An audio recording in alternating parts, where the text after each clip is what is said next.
Live from Fargo and serving you on TV, online, and on the go. This is Valley News Live 10 at 10. I'm Hispanic, so people have been saying I'm going to get deported. A Moorhead middle schooler tells us bullying surrounding President-elect Donald Trump is a major problem in area schools. Good evening, everyone. Thanks so much for joining us tonight. We're told some students are chanting "Build a wall" during lunch or on the bus, and some are saying to others they're going to be deported. Following the election, Moorhead Superintendent of Schools sent out an email to teachers saying some children are afraid of war, of losing their friends, or of others' opinions. And asked educators to keep an eye out for those who may feel threatened.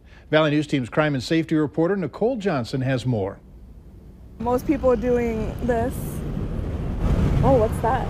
It says, I don't know if I should say it. Even some middle schoolers are saying a few not very nice things about President-elect Donald Trump. We are going to build the wall 100%, and Mexico is going to pay for the wall. Don't worry about it. I physically don't have a problem with Trump, except for that one time he said he would deport Mexicans or build a wall around Mexico. I mean, that touched with me. Being Hispanic. But things like that, kids have been saying all over. Jasmine Temez is an 8th grader at Horizon Middle School. Happened on my bus in the lunchroom. Everyone was pounding on tables. She's been told by other students she's getting deported. I mean, I know it's a joke because I'm an American citizen. I can't get deported. And a lot of schools are dealing with this sort of talk. Scrolling through social media, there are a lot of videos of students chanting "Build a wall" and tweets saying time to get out of this country.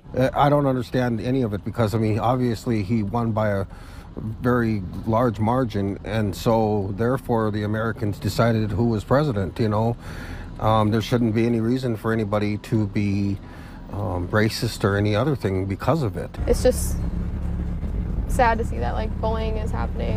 Schools around the country, like this one, are aware of the issues going on, and educators say they are encouraging kindness and working to keep kids safe. Everyone's joking, but it's still offensive. In Moorhead, Nicole Johnson, Valley News Live.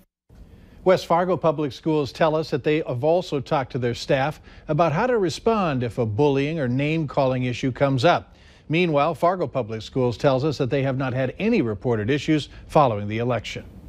For the second straight night, hundreds of people have gathered to protest President-elect Donald Trump. Around 8 this evening, Minneapolis police say a small group of protesters separated from the large group and began blocking traffic on Interstate 94 at Riverside Avenue. Within minutes, both directions of I-94 were closed. Police were able to clear the scene and reopen I-94 around 9:30 tonight. There's no word if anyone was arrested. The Fargo Police Department is looking for 2 people suspected of breaking into a vehicle and stealing credit cards. They have released 2 surveillance pictures in hopes that someone will recognize the people in them. If you know who these people are, you're asked to contact the Fargo Police Investigations Division at 241-1405. A new Xcel Energy scam is going around town targeting small businesses, and one business owner is speaking out so others don't fall for it. Valley News Team's Natalie Parsons tells us what you need to know. Ashley Deedon owns a business in downtown Fargo, and she makes sure to be responsible when it comes to paying bills. She's currently signed up for auto pay, so she was shocked when a Poser Xcel Energy technician gave her a call. Was notifying me that he was at my place of business to disconnect my service. Deedon says she was transferred to another person who told her that her credit card information wasn't up to date, so she owed about $290. I completely thought that was a possibility because there's so many things that you have to pay attention to when you're running a business that things like that can get overlooked. The A&D store owner was told to pay the amount due in prepaid cards and to also go to an address that turned out to be an Office Max. At this point, she started to sense that something just wasn't right. We spoke with Xcel Energy, who says anyone asking for prepaid cards should be an immediate red flag. We don't make that request. Those prepaid cards are just impossible to follow, and them as good as cash when you give those out. Acceptable methods of payment for Xcel Energy are credit card, check, and you can pay at authorized pay stations. If you are late on a bill, they will give you multiple opportunities to pay up before you're disconnected. The first be a notice, and then there would be a disconnection notice sent by mail. I'm sure that those people called other businesses yesterday, and they may even be calling businesses today. So if letting people know can stop even one person from getting scammed. In Fargo, Natalie Parsons, Valley News Live. Deedon did not fall for this scam, but wants others to know that the technicians were polite, had a bit of an accent, and at no point pressured her to exchange funds. Xcel Energy says to contact them immediately if you have any doubts about a caller. If you need help with an issue in your community, here's some advice. Call our whistleblower hotline, 701-237-6576. Call that number and leave your tip. A member of our investigative team will get on the case and go to work to expose the truth. There was plenty of purple in downtown Fargo tonight, all to raise awareness of pancreatic cancer. It's the 4th annual Pancreatic Cancer Vigil and Walk. The event started off at First Lutheran Church with a silent auction, followed by the vigil and the walk. Even the littlest supporters got in on the fun. All proceeds will go to the Roger Maris Cancer Center. It really gives people an opportunity to help locally for a type of cancer that can hit anybody. It means a lot to the community and community members to be able to do something locally for people that they know. Members of the community walked from First Lutheran Church along Broadway to the Hotel Donaldson and back, and lighting the way downtown for walkers, purple lights. This was the 4th year of the event.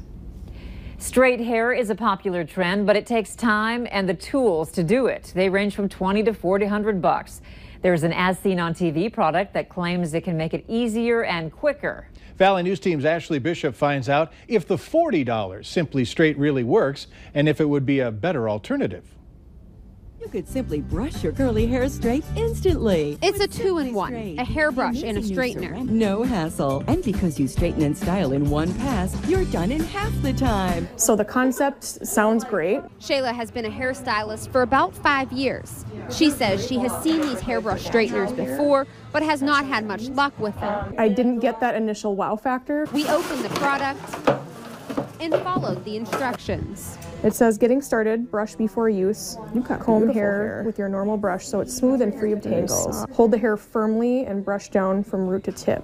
We had 2 girls, Gracie and Maddie, who have thicker, naturally wavy hair, be our test subjects. It seems like it's straightening it. It's giving off a good amount of heat. It feels really nice. It doesn't feel like it's tugging or anything like that. It feels really smooth. Shayla took about a ½ inch section and slowly brushed down the hair. The Simply Straight worked on most of the hair. The baby hairs, I think, are a struggle. Gracie tested it herself. You make it look easy. Finding it easy to use, and you could see a difference on both girls. Hard to pull your fingers through. Versus this, it's a lot smoother now.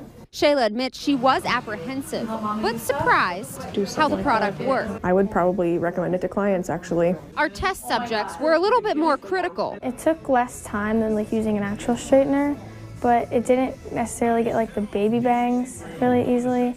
Well, I feel like you couldn't just use it as a regular straightener, but like you could use it to do touch-ups because it doesn't get everything completely straight, but it works pretty well. The Simply Straight costs $40, which Shayla says is a good value compared to the cost of most hairstyling tools and gives it an above-average grade. I think a B+ is what it would deserve. In Fargo, Ashley Bishop. I'm impressed. Valley News Live.